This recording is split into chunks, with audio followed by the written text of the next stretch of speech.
Coming up on Virginia Currents, find out about the myths of a crime that is sweeping our state, human trafficking. We'll talk with a detective who works on Henrico's Special Vice Unit dedicated to this crime, and with survivors who share their stories of hope. Also, art that empowers women. Meet artist Asiya Alsharabi on Daphne's Corner. Plus, the liberating music of Angelica Garcia, all next on Virginia Currents.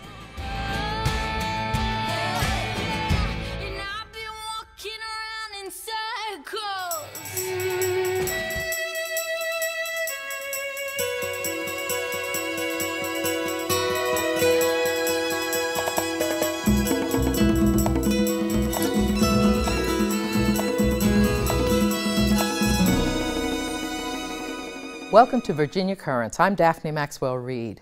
And a warning to parents, the subject matter in today's feature stories is of mature content. Human sex trafficking is the fastest growing business of organized crime in the world, with millions of female and male victims who are children and adults in low, middle, and upper income communities. Sex trafficking is when a commercial sex act is induced by force, fraud, like a promise of a modeling job or under the guise of so-called love, or coercion, like threats to the victim and victim's family, or when the victim is under 18 years old. A commercial sex act means any item of value, whether it's lodging, food, drugs, or money, is traded for a sexual service. As you'll find out now, its victims are not always handcuffed in a remote cell. They can be prisoners in plain sight. We all should be concerned about it because it is in every community. It is up and down every street, every city, every state in America. And there's really no one face to human trafficking or sex trafficking. So that's what our organization aims to bring awareness. You know, they would tell you that it's not something that they want to do.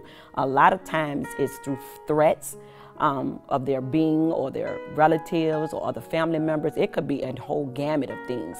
It is almost always something that has changed in their life or is not going well in their life that creates a vulnerability to become involved in the commercial sex trade. The victims can be from the poorest areas or the richest areas. I think a lot of vulnerability revolves around previous instances of child sexual assault. We don't have these cases of the van pulls up and the people jump out and roll the person up in the carpet and throw them in the van and take them, and now they're involved in the commercial sex trade. And statistically, stranger abductions are exceedingly rare in the United States. The typical way is through some sort of either online or face-to-face interaction that somebody's going to be recruited into this. A lot of the perpetrators, they don't have to go out on the streets looking for victims now. They get victims through dating sites, through Snapchat, through Facebook and other social medias. So if a parent can be in tune about where their child is, what their child is doing as much as possible nowadays, that is going to help with detecting problems when it comes to those type of vulnerabilities. Predominantly, we see human trafficking in our hotels and motels. So we spend a lot of time partnering with our hotel and motel management, providing education for them, providing assistance for them, a response for them. And these guys know when something is out of place, when something is not right. We see people walk through our door on our operations trying to purchase sex that are doctors, that are lawyers, clergy, prominent people in the community, all the way to a blue-collared worker. It doesn't matter. We have a program through our courts code. We call it the John School, and it's something that they, upon a plea, go into and learn about what's going on. Like, they're not just a person that is there on some sort of mutual agreement, an exchange of money over something that's innocuous or something. They're part of destroying people's lives. And so they get an education into that, and we have very few instances of, if at all, of where somebody that we know of who's gone through one of our programs is reoffended. The individual has become so victimized that even when they are allowed to go out on their own, psychologically they're trapped to thinking that, you know, they're not able to escape from the individual, the perpetrators, simply because either harm can come to them through them finding them, or they've been threats of harm to their family. They have what psychologists call Stockholm Syndrome, where they at some point start identifying with the perpetrators as someone who is now taking care of their individual needs. It becomes a part of their life, that this is something that, you know, they do so, again, under duress, but feeling that they don't have any other option. The victims can be very reluctant to come forward, and for a number of different reasons.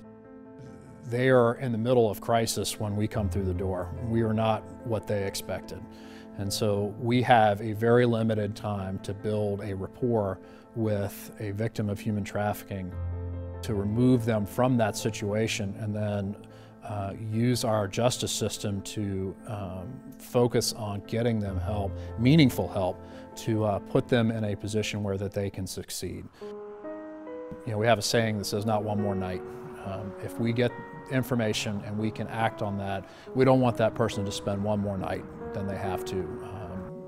And that amount of depravity inside the commercial sex trades. Doesn't have to have sex with one more guy, doesn't have to be abused for one more time by their trafficker, then that's our calling, that's our urgency.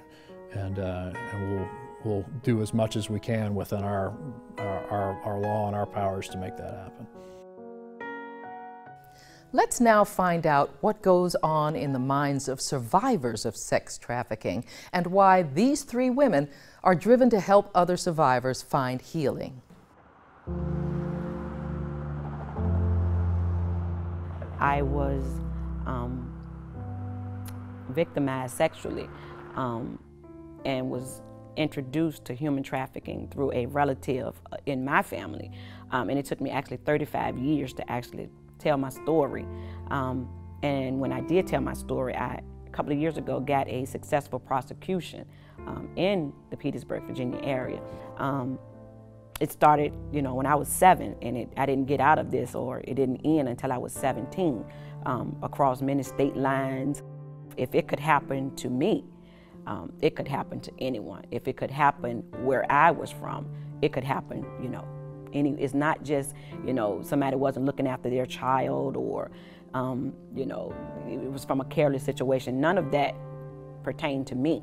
So my perspective of starting Pearl Center of Hope was to give hope to people who feel like that their story is too old, that they have never sought treatment, and that, you know, that they're so alone. Because for years, that was how I felt. I felt alone, you know, dealing with the shame and the stigma. And that is one of the first things that is challenged with human trafficking victims. They don't feel loved. They feel judged. They feel ashamed. They don't feel accepted. The pearl, the grit that actually gets inside of the shell of the oyster, and it goes through months and months and months of irritation before it turns into something that is useful. My goal is to let them, you know, is to help human trafficking victims know that you do not have to live under the umbrella of shame, the irritation of what you've endured. You can actually go on to being a healthy thriver from that.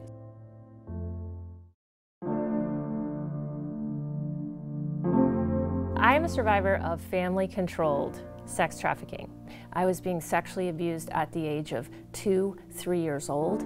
My trafficking was mainly by my biological father.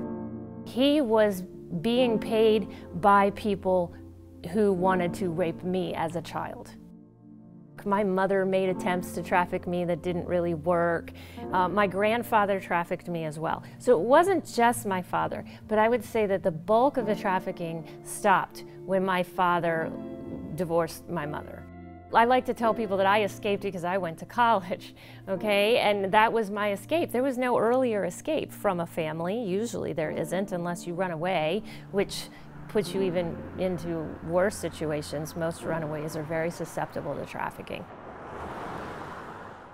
People aren't just trafficking their kids because they're desperate for money in poor households.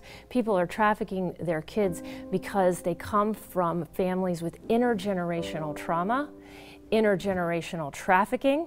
They are looking to have power over another being, having the need for those things which helps them to push down their own pain from their own traumatic experiences when they were growing up.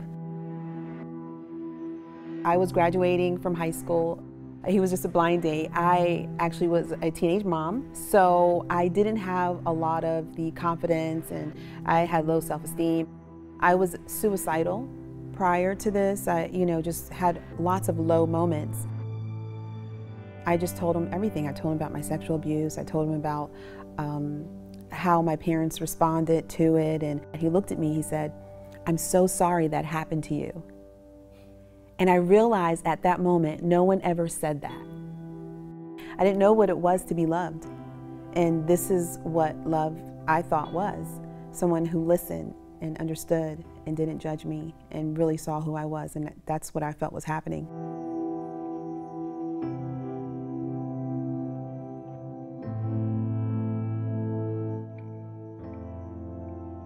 I was desperate. I want what we had in the beginning, and I'll do whatever it takes just to keep this, because it was wonderful.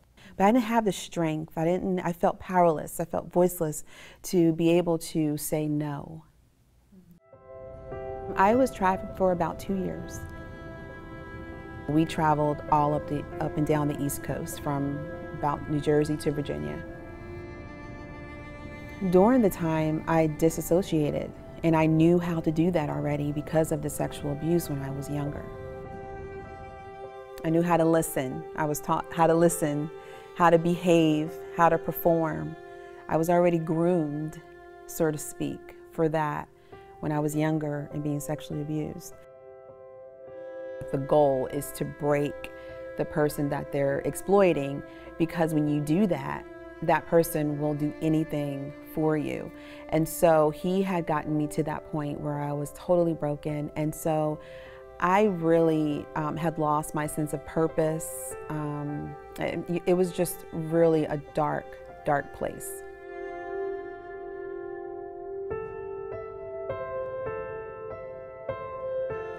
As we're struggling, I have this moment. It was like all of my parts, like who I am, came to the forefront. And I remembered that I was a mom. And if I died tonight, my pimp, my trafficker, would have my son, my little guy. I'm like, okay, I scream and I'm like, here, take it, I don't care. And he opens up the door and pushes me out the car. And so I get up and I throw my hands up in the air and I scream, God, help me, because I realize that I have nothing. I don't know where I am. And when I do that, this police officer, he says, what are you doing out here? And it like startled me because he said it like he knew me. But at that moment, it was that little girl inside who needed a father, an older brother, someone to say, I care about you, I see you, and you shouldn't be out here. We had night care for kids, and so he was there. I had no way to get to him, and he said to me, I'll put you on a bus, and promise me you won't come back out. Is it hard to remember?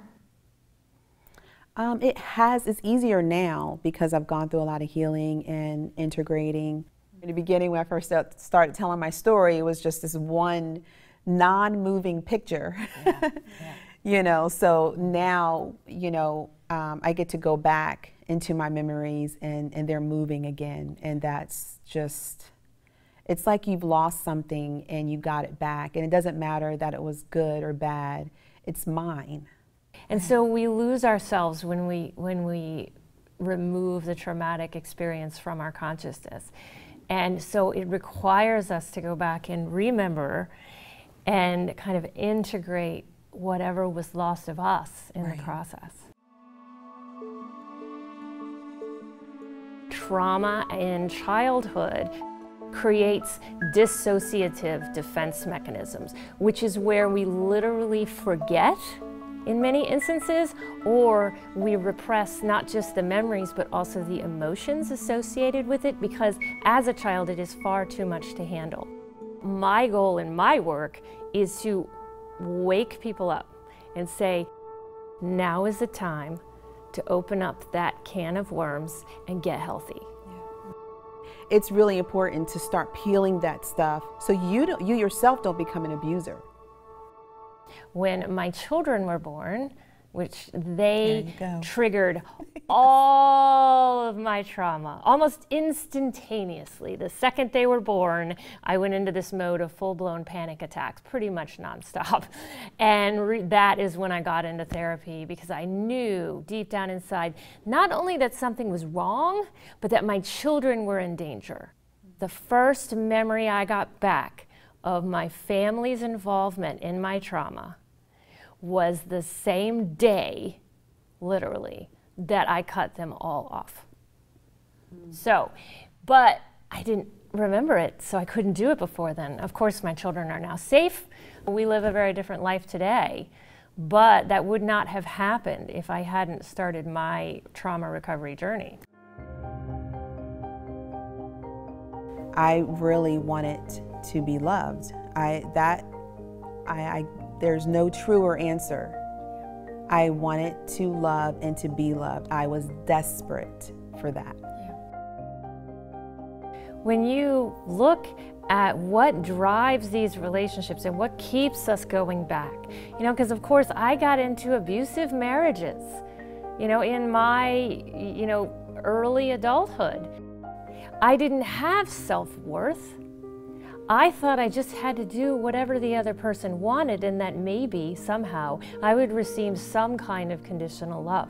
But this idea of wanting love but not feeling worthy of it is the basis for almost all interpersonal abusive situations in the world. And the problem is that pimps, as well as family members in these types of families, know exactly what they're doing. They know how to exploit either a child's or an adult with low self-worth's understanding of love and how they can get it, and they do that.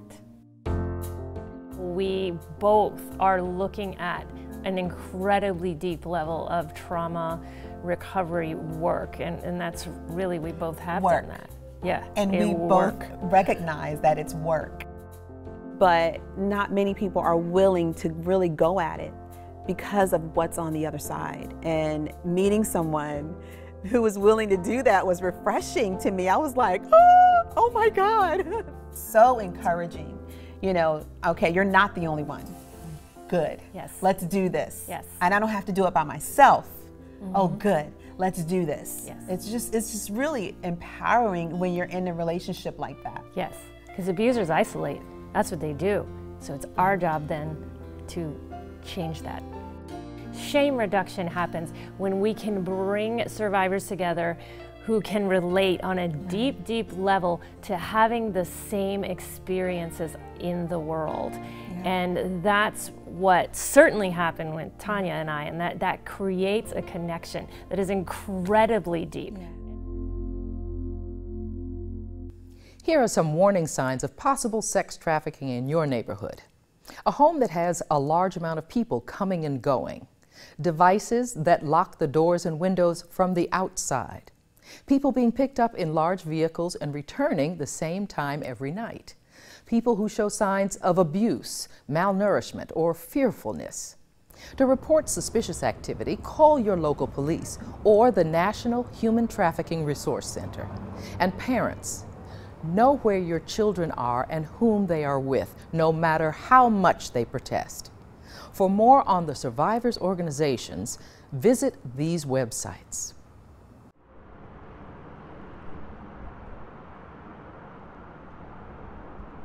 Welcome to Daphne's Corner.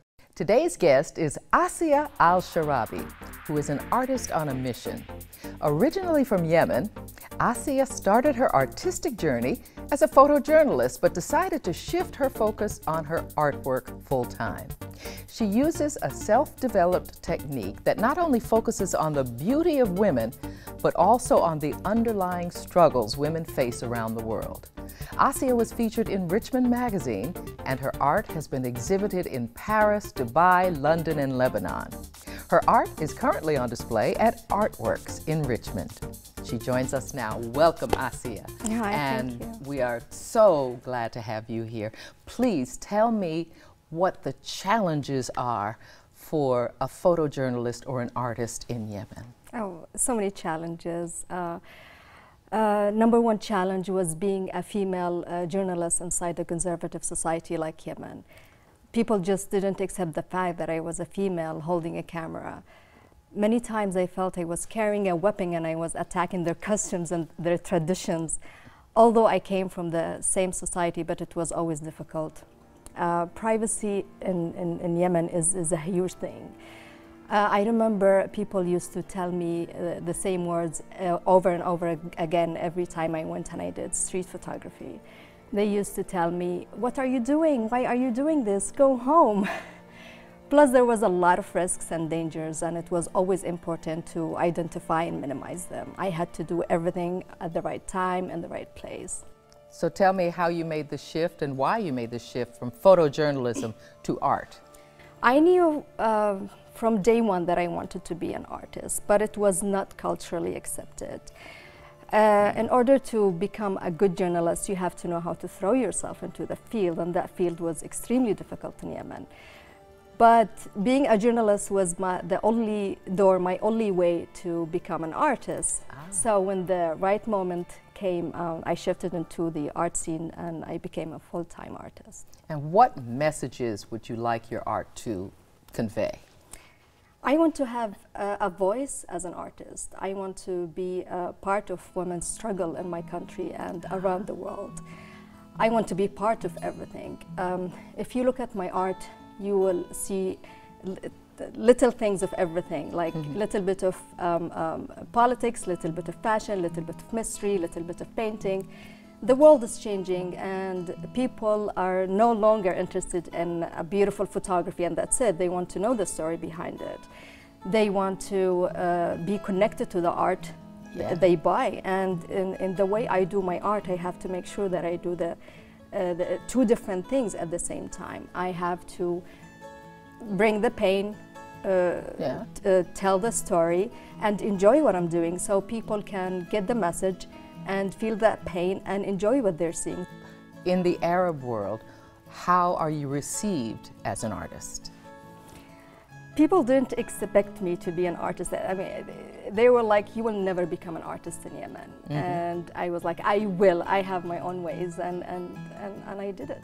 So tell me, what are you most proud of? What accomplishment are you most proud of? That I was able to overcome so many challenges in my life and in my career as a wife and as a mother. That I was able to post my picture in Facebook, which is not accepted. Yes. Yeah, I remember my brother, he called me one day and he was like, "Take your picture right now." And I said, "Why?" He said, "Put a tree or a bird." I said, I am not a tree, neither a bird. I am an artist and I am a woman and I have a mission and I have a purpose. And my picture remained there.